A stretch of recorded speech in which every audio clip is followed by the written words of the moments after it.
shocked by the degree of sensitivity of these documents and how many there were, frankly.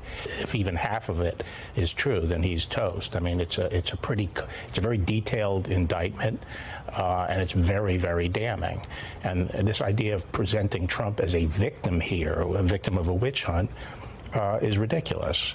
Yes, he's been a victim in the past. Yes, his adversaries have obsessively pursued him with phony claims, and I've been at his side defending against them when he is a victim. But this is much different. He's not a victim here. He was totally wrong that he had the right to have those documents. Those documents are among the most sensitive secrets that the country has. They have to be in the custody of the archivist. He had no right to maintain them and retain them. And he kept them in a way at Mar-a-Lago that anyone who really cares about national security, their stomach would churn at it. We can't forget here that this entire thing came about because of reckless conduct of the president. If he had just turned over the documents, which I think every other person in the country would have done, they're the government's documents. They're official records. They're not his personal records. Former Attorney General Bill Barr debunks all of Donald Trump's claims about the classified documents case. Welcome back to Morning Joe. It is Monday, June 12th. Jonathan Lemire, Mike Barnicle, and Eddie Glaude Jr.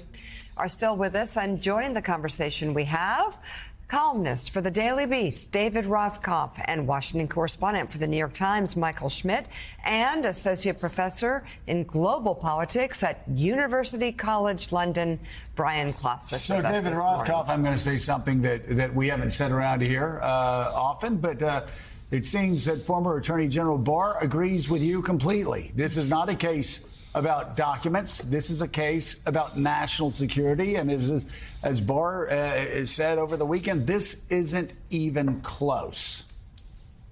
Yeah, it's absolutely right. I mean, you're right on two counts. One, I've never agreed with Barr before, and he has never agreed with me. But the other account is that this is a case about national security.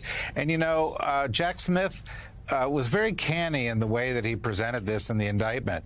Of the 37 counts against Trump, numbers 1 through 31 were mishandling of national defense information. He was putting it right up front. This is about the nuclear secrets. This is about the war plans. This is about a man who put U.S. intelligence assets at risk, about a man who put allied intelligence assets at risk, and about putting the people of the United States at risk. It's not political. It's not about mishandled documents or some bureaucratic mishap. It's about a danger being posed to the United States by Donald Trump. And Jonathan Lemire, the very people who defended Donald Trump during the impeachments, both impeachments, the very people who defended Donald Trump with Alvin Bragg's prosecution, the very people who defended Donald Trump time and time again, not defending him now. You look at the National Review saying this is much worse than it looks. Look at Andrew McCarthy and his writing talking about just how dangerous this is. And again, Bill Barr saying anybody, and I don't know how this is even debatable, anybody that cares anything about national security would be horrified by how he just threw these documents around. That were some of the most sensitive documents he could have stolen from the White House. Yeah, Bill Barr, of course, shaped the public perception of the Mueller report. I mean, he did everything he could to help Donald Trump while in office, breaking with him only on January 6th. And it is interesting how Barr and some other Republicans who really criticized the Manhattan DA's prosecution aren't doing so here. They recognize this is different. Those sort of establishment Republicans still think national security is paramount. And we could go through the list. This is as bad as it gets. It's nuclear secrets. It's about U.S. assessment of other foreign governments. It's about, U.S.'s own vulnerabilities. It could compromise intelligence assets belonging to both the United States and our allies overseas, who now may be more reluctant to share information with us. And we don't know exactly what Donald Trump planned to do with these documents.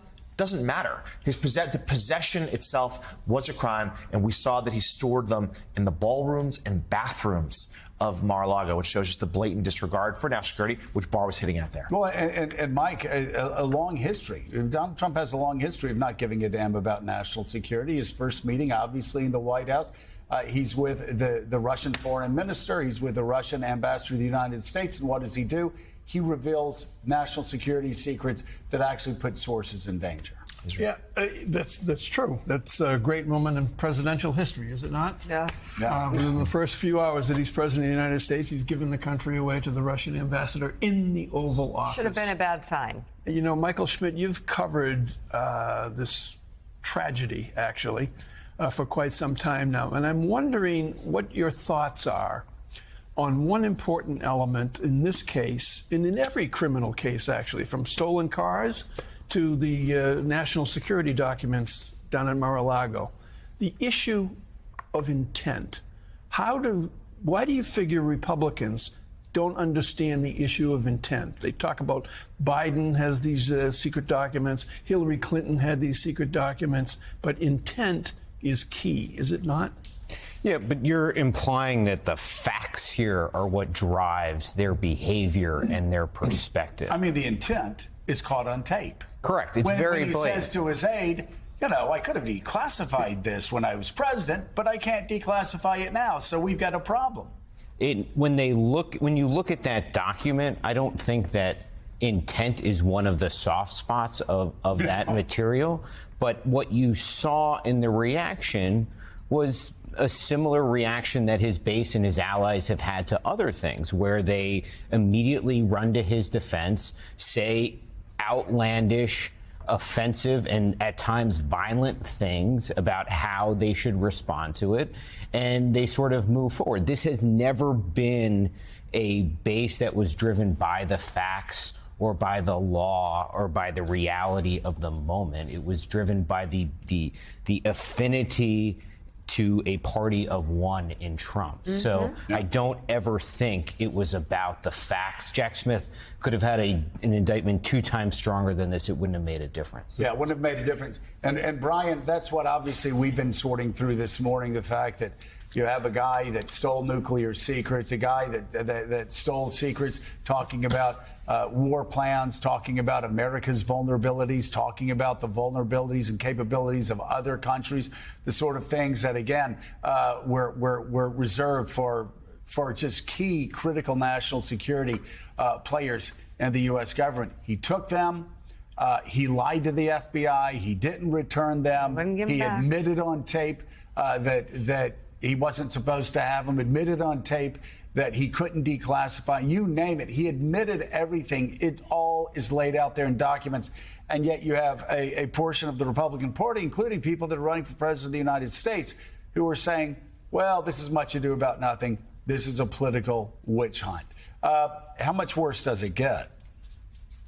I think it's going to get a lot worse because they are going to excuse everything. I mean, this is much more like an authoritarian cult of personality in which the apex person in the party can do no wrong. And I think one of the tools and tricks of authoritarian style leaders is that they are so divisive, so polarizing, that they will cause their base to absolve anything. If you zoom out for a second from this case, think about how much lower of a standard we hold politicians to in this country. I mean, Donald Trump would not get a job at any corporate environment in America. He would get fired long ago from any of the jobs that most of us have.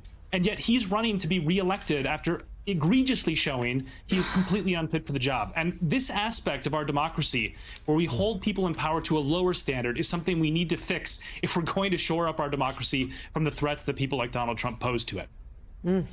Michael, your latest reporting for the New York Times is entitled Trump Supporters' Violent Rhetoric in His Defense Disturbs Experts. And to Brian's point, this is the article, a part of it that you co-wrote.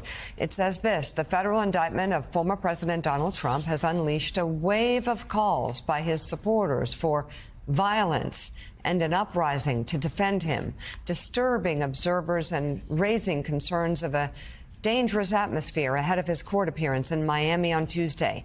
The calls to action and threats have been amplified on right-wing media sites and have been met by supportive responses from social media users and cheers from crowds who have become conditioned over several years by Trump and his allies to see any efforts to hold him accountable as assaults against him.